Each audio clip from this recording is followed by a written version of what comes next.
বড় মাইয়া রিনাই কই? মা এই যে তোমার সীতানের কাছে। আমার মার জামাইয়া মিনাই কই? মা আমি এখানে আছি। আমার সুটকি, আমার বিনা কই? জি মা আমি এখানে আছি। আমার পিনটা, পিনটা কই? এই যে তোমার পায়ের ধারে বসে আছি। তো আব্বাই কই? আমিও তোমার পায়ের কাছে বসে আছি। গোলাম বান্দির পুতেরা জিয়েরা, এই সবাই যদি এখানে থাকো, ঘরের ভিতরে লাইট ফ্যান চলতেছে কেন? কারেন্টের বিল কে দিব? তোদের আব্বাই দিব। তাড়াতাড়ি বন্ধ কর।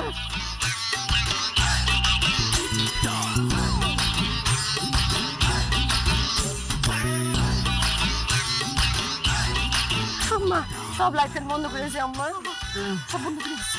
আম্মা তোমার শরীরটা তো অনেক খারাপ, চলো তোমার ডাক্তারের কাছে লইয়া যাই। ডাক্তারকে আমার মত দেখবো? ওষুধপত্র কি এমনি এমনি দিব? 1000 টাকা দিব না, কোনো দরকার নাই, এমনি ভালো হয়ে যাবো। তোমার যদি ডাক্তারের কাছে লইয়া না যাই তাহলে তো তুমি মরে যাইবা। মানুষ কি না মরে থাকে? মানুষের তো মরণ আছে, অসুখ হইব মানুষ মরে যাবে। তোর একদিন অসুখ হইবে, তুইও মরে যাবি। ডাক্তারের কাছে যাওয়ার কোনো দরকার নেই। হ্যাঁ ঠিকই তো, টাকা খরচ করে আম্মার ডাক্তার দেখানোর দরকার নেই। আম্মা এমনি মরে যাক, আমাকে কান্দন ছাড়া কোনো উপায় না। এই এত কান্দনের দরকার নাই, গলা বসে যাইবো, তখন আবার তেজপাতা দিয়ে চা খাওয়ান লাগবো।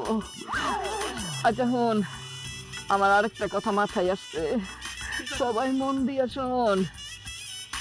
আমি যদি মরিয়া যাই, আত্মীয় স্বজন, বন্ধু বান্ধব, পাড়া প্রতিবেশী কাউরে খবর দিবি না, তাড়াতাড়ি মাটি দিয়ে দিবি।